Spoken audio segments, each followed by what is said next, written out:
দুপুরের পরে এবং আজকে দুপুর পর্যন্ত পুরো পোর্টে যতদূর সম্ভব এটা পরিদর্শন বলবো না, দেখলাম। কারণ এটা বাংলাদেশে স্বাধীন হওয়ার পরে একটা পোর্ট, থার্ড পোর্ট যদি আমরা বলি এটাকে, এটা এখন যে অবস্থা আছে সেই অবস্থাটা দেখলাম। এবং যেভাবে শুরু হয়েছিল 2013 সাল থেকে মোটামুটিভাবে স্ট্রাকচার কাজ। এখানে এই পোর্টটা প্রথমে চিন্তা করা হয়েছিল বোধহয় ডিপসি পোর্ট, সেটা আস্তে আস্তে ডিপসি পোর্ট না হয়ে এটা আপনার নর্মাল সি পোর্ট হয়েছে। অনেকের অনেক প্রশ্ন থাকতে পারে যে এখানে করা হয়েছে এটা মেনটেনেবল কি না। এটা মেনটেনেবল, কিন্তু এখানে যে সমস্যা হচ্ছে যে চ্যানেলগুলো এরকম যে যেখানে জেটি করা হয়েছে সে পর্যন্ত যে জাহাজকে নিয়ে আসতে হয়, তাহলে অ্যাবাউট 60 নটিক্যাল মাইল আর 40 নটিক্যাল মাইল পর্যন্ত চ্যানেলকে পরিষ্কার রাখতে হবে। তার মানে হচ্ছে যে ওনারা অলরেডি ক্যাপিটাল ড্রেজিং করে ফেলেছেন। অলরেডি 10 মিটার ড্রেজিং করা হয়েছে, মাটি তোলা হয়ে গেছে। এখন যেটা হবে সেটা হচ্ছে যে প্রতি বছর একটা ড্রেজিং করতে হবে। এই ড্রেজিং কস্ট কমাবার জন্য এই পোর্ট অথরিটি তারা নিজেরা ড্রেজার কিনছে যাতে কস্টটা কমানো যায়, এবং সেটা অলরেডি আমরা দেখছি। এবং পেপার কয়েকদিনের মধ্যে হয়তো এই মাস বা আগামী মাসের মাঝামাঝি আপনারা টেন্ডার দেখবেন। That will be open tender, international tender participate করতে পারে, ওপেন টেন্ডার, যেটাকে সংক্ষিপ্ত ভাষায় বলা হয় OTM। সো এটা হলে এটাও পেতে সময় লাগবে, কারণ তো তৈরি করতে হবে, এবং তৈরি করতে হলে দেশে তৈরি করতে হবে। তো এখন পর্যন্ত যে জাহাজগুলো ভিড়েছে বা যেগুলো এসছে, বিশেষ করে এখন যে জাহাজগুলো আসছে সেগুলো আপনারা জানেন এখানে চায়নার নির্মিত 2টি থার্মাল পাওয়ার স্টেশন আছে, সেখানে তাদের কোলের জন্য বিশেষ করে ব্যবহার হচ্ছে। এবং এখন পর্যন্ত ওইভাবে যদি আপনি বলেন মংলা বন্দর বা চিটাগাং বন্দরের মতো ওইরকম কার্যক্রম শুরু হয়নি। ইনফ্রাস্ট্রাকচার অনেক তৈরি হয়ে গেছে। এর মধ্যে ভালো একটি জিনিস যেটা দেখলাম যে ওনারা যে লোকগুলোকে রিহ্যাবিলিট করিয়েছে, মানে পুনর্বাসন যেটা করেছে, আমি বাংলাদেশের নাগরিক হিসেবে মনে করি ওয়ান অফ দি বেস্ট। এবং এইরকম সিস্টেমেটিক পুনর্বাসন, তাদেরকে বাড়ি তৈরি করে দিয়ে তাদের ভিটা অনুযায়ী তাদেরকে বাড়ি তৈরি করে, আমি ওখানে কথাও বললাম, দে আর ভেরি হ্যাপি, বেশ হ্যাপি। এবং ওখানে কমিউনিটি ক্লিনিক হচ্ছে, ওখানে স্কুল হচ্ছে, প্রাইমারি স্কুল হচ্ছে, মসজিদ তৈরি হয়ে গেছে অলরেডি। সো এটা একটা সুন্দর একটা টাউনশিপ গড়ে উঠেছে। এখন এই পোর্টে যেটা প্রশ্ন সেটা হচ্ছে যে এখন পর্যন্ত তো ব্রেক ইভেন হয় নাই। ব্রেক ইভেন হইতে আরও সময় লাগবে।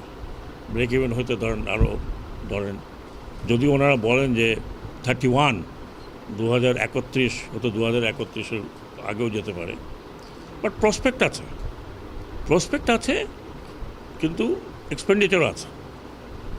তো কতখানি লাভবান হবে সেটা এখন বলা মুশকিল, কারণ এখন পর্যন্ত যে খরচ করা হয়েছে সেটার ধারে কাছেও আসেনি, খুব কম।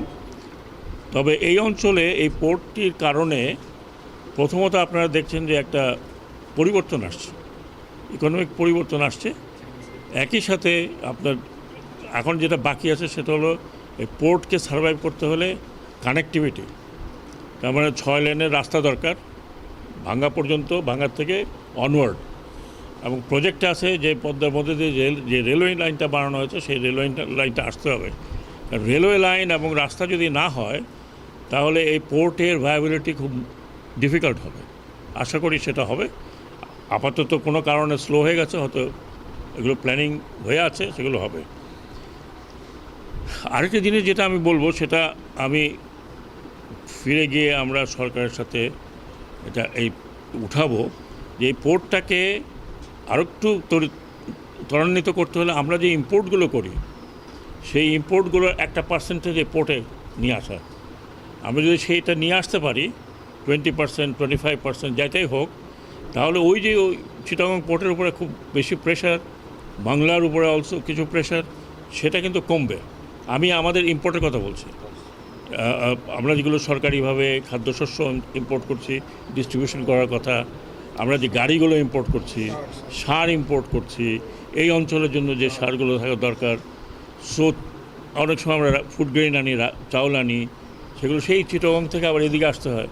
তো এইখানে করা যায় কি না সেইগুলো নিয়ে আমরা একটু আলোচনা করব, যাতে এই পোর্টের লাভবান হয়। অলরেডি একটা জেটি অলরেডি তৈরি হয়ে গেছে, আর একটা জেটি হয়তো হবে।